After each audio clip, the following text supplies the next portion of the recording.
Assalamualaikum warahmatullahi wabarakatuh. Alhamdulillah, wassalatu wassalamu ala rasulillah. Salam ukhwah, salam seduluran. Yuk kita sama-sama ngaji bareng Gus Bah. Selamat menonton. Loh, kula itu karena hidup dengan istri saya sama anak saya. Jadi yang ngurus anak saya sendiri. Jarang kula ngurus dalam jarang. Memang itu memang saya punya standar pakai kitab-kitab kados hikam. Saya ini merasa hidup di dunia itu sendiri. Saya tak warai lah Allah kalau kotar. Imam yang ngarang hikam itu punya resep supaya kamu seneng terus. Liyakil lama tafrahu bihi, mesti yakil lama tahzanu bihi. Usahakan sedikit sekali apa yang bikin kamu seneng, maka akan sedikit sekali yang bikin kamu susah. Jadi misalnya kulo nih, jadi kiai misalnya cari wong ya kulo kiai wong alim, jelas nak ngalimnya ngalim, nak kiai rapati ya, nak ngalimnya jelas. Nak kiai rapati, nah kan kiai tapi orang ngalim. Nah kulo nak darah wong alim malah beliau jelas. Nak kiai rapati ya, kulo rapati nurut tapi aturan masyarakat rapati nopo. Nah sampean kiai tapi orang nopo ngalim. Ya betul. Enggak, ini memang bedanya jauh. Ya mungkin lebih kiai sampean nih. Cara derdek-derdek dongo meyakinkan sampean. Tapi cara artine dongo piye paham kulo. Lha boten iki nyata, sampe rasa tersinggung. Napa barang-barang napa? Nyata. Nah, kulo sering ditakoki kiai-kiai masalah. Resepnya apa jenenge? Kok jenengan ra tau susah dal kita ra tau wiridan atau mau sisip. Resepnya ilmu itu gini kata hikam. Ulama yang kayak hikam tuh pernah ngarang kitab tuh saking syukurnya entah saking angkuhnya terserah ngomentari. Kamu harus yakin bahwa di sisa hidup Anda itu tidak akan maksiat lagi. Sehingga kalau kamu ditakdir maksiat, anggap saja akhiru maksiatin kudirat alaika. Anggap itu yang terakhir. Siapa yang menganggap mohal bahwa dia tidak akan dosa sampai mati, berarti menganggap Tuhan itu lemah. Karena cara berpikir kita kan bayangkan hidup itu 40 tahun lagi. Misalnya saya sekarang buat 40, bayang urip kadang 4 tahun meneh. Sampean misalnya umur selawe, bayang selawe tahun meneh. Sehingga menganggap dalam durasi selawe tahun kok orang maksiat kan mohal. Apalagi sampai sudah tahu maksiat itu bakat tempah. Ya maksiat ya kelas-kelasan, nak bikin pacaran. Nak wong iso omah yo nakal, nak sing setengah soleh ya berbau proposal ya sesuai kontaknya dhewe-dhewe. Itu kan urusan masing-masing. Ya itu kan urusan masing. Wae wakisabu ala wa, ngene ora ana sing roh wae wakisabu. Ala. Ngrobongan wali songo, mbok kangen wali songo, mbok golek selisih wawahu napa? Alam. Sing roh pangeran piyam. Mbok kangen wali, mbok golek selisih margin. Niku pokoke wawahu napa? Ya itu kan urusan jenengan mbek pangeran, mboten urusan kula. Tapi tetap saya sebagai ulama mengingatkan, niat itu ditoto. Begini, ulama dulu tuh ngitung hidup itu hanya 2 menit 2 detik. Sehingga dia ya gampang saja. Kayak imam, kayak kanjeng Nabi itu, ya Rasulullah kenapa tidak menyediakan makan untuk besok? Loh, saya itu tidak yakin kalau hidup saya sampai besok. Ya sudah begitu cara, ya sudah tenang saja. Kalau sampean kan bayangkan hidup 4 tahun lagi, 5 tahun lagi, sehingga arah mangan ya wedi tenan. Padahal bolak-balik zaman cilik arah mangan tetap wedi. Jadi cara berpikir Nabi itu begitu. Begitu juga cara pikir sahabat, cara pikir ulama-ulama yang waras itu begitu. Loh, saya itu pernah melarat di Jogja, zaman pertama merantau itu kalau nanti saya bilang, Gus kok tidak punya beras, tapi apa yakin nak sesuk urip paling. Kowe butuh mangan sesuk, anak sesuk ijek napa? Cara berpikir ulama itu begitu. Sehingga melihat maksiat juga gitu. Alhamdulillah aku ijek urip 1 detik, 2 detik, 2 menit. Sehingga hidup. Dan itu sudah cukup untuk lafadzkan la ilaha illallah. Makanya kata yang ngarang hikam, betapa murahnya Allah. Surga itu hanya bisa dibeli dengan 2 menit. Karena surga itu senilai la ilaha illallah. Miftahul jannah la ilaha illallah. Itu cukup 1 menit. Berarti surga itu regane mau 1 menit. Dan karena dia nganggap hidup itu 1 menit ke depan, la ilaha illallah, ya sudah. Dia ngitungnya hidup itu per menit. Kalau sampean kan enggak, per 10 tahun, per 20 tahun.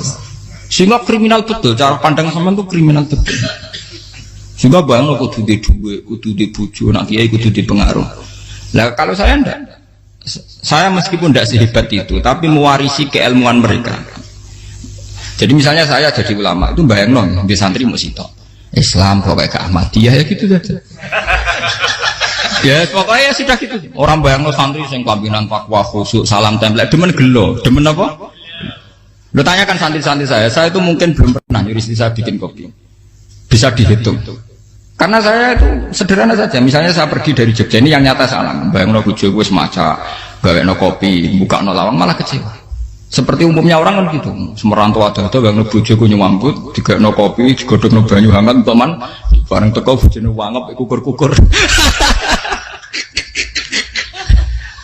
Karena tarifnya dia ideal, maka mudah kecewa kalau itu tidak terjadi. Nak kula mboten, sebayang napa Jogja bojoku cek utuh Islam, nak salat 5 bulan ya sudah gitu. Pakai standar-standar yang minimalis. Saya dari rumah bangun sampai ngaji ya, pokoknya melek, ya sudah nak salat dem-dem napa. Mulane sudah gitu.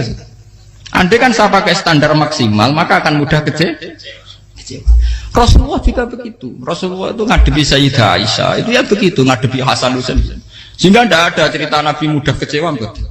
Karena Nabi bayangkan anak istrinya itu ya minimalis sekali, urusan dunia loh maksudnya minimalis sekali. Misalnya Nabi pagi-pagi tanya, ya Aisyah apa ada sarapan? Tidak ya Rasulullah, ya idzan asumu kan itu saya puasa.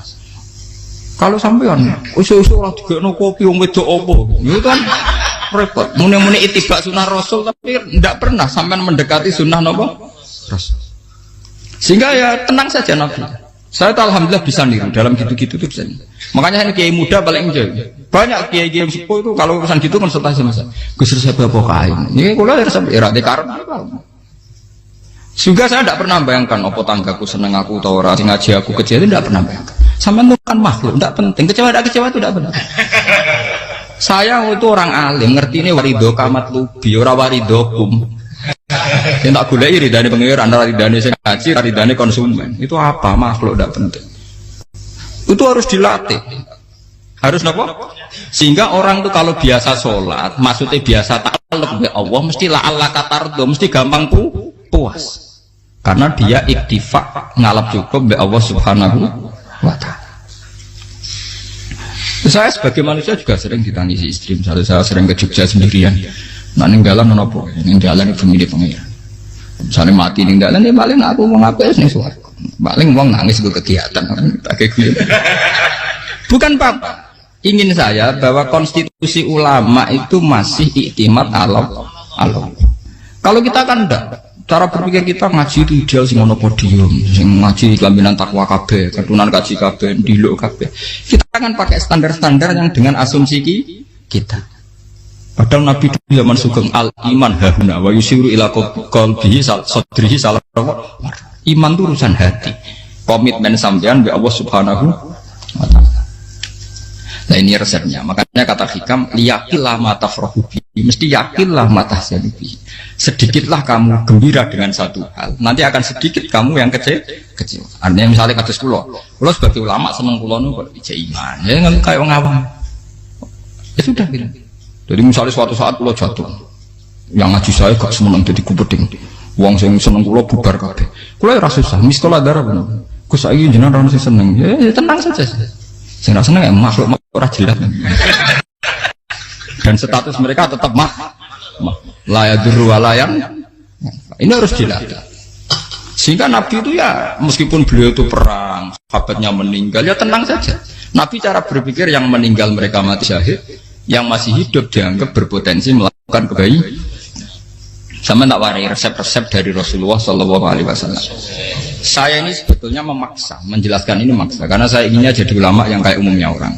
Tidak ideal amat. Tapi kan saya ditetir ilmunya itu ideal. Jadi terpaksa saya jelaskan. Tapi kalau perilaku saya tidak akan ideal. Besok ngawur saake mari hufuri pengiran nganggur bolak-balik cerita. Ada seorang wali, karena dia wali itu doa di multazam, ya Allah saya ini minta satu hal. Karena dia wali maka tidak minta uang, tidak minta jabatan, minta engkau takdir saya tidak pernah maksiat. Itu kan bagus sekali. Minta doa ditakdir gak maksiat kan ada. Dari pengiran malah Syafi'i. Fa'ena adau kufran. Karena tahu maksiat malah sifat ghafurku tak ada kok endi. Gamane pangeran ini sifat ghafurku rak nganggur. Malah tidak ada orang selain Nabi kecuali ditakdir tahu maksiat dan sifat ghafure pangeran efektif. Paham napa? Lah sampean kan ghafure kok nggo kabeh. Dadi karek sadidul ikop. Karena maksiate sampean sering. Jadi sifat ghafure wis berlaku aktif. Saya karek nunggu sifat sadidul iqab. Paham ya nanti? Itu beda dengan wali-wali. Sifat sadidul iqab mau aktif, mereka tidak punya dosa. Malah pangeran bingung gak kok sifat ghafure. Apa yang ada kok ghafur atau dosa? Didakoki sadidul iqab gak tahu maksiat. Jadi pangeran malah sing bingung. Nak kowe ora tau maksiat ghafur kok tak dakoki. Kok ora tau maksiat, wong iku ora tau apa? Didakoki sadidul iqab gak mungkin.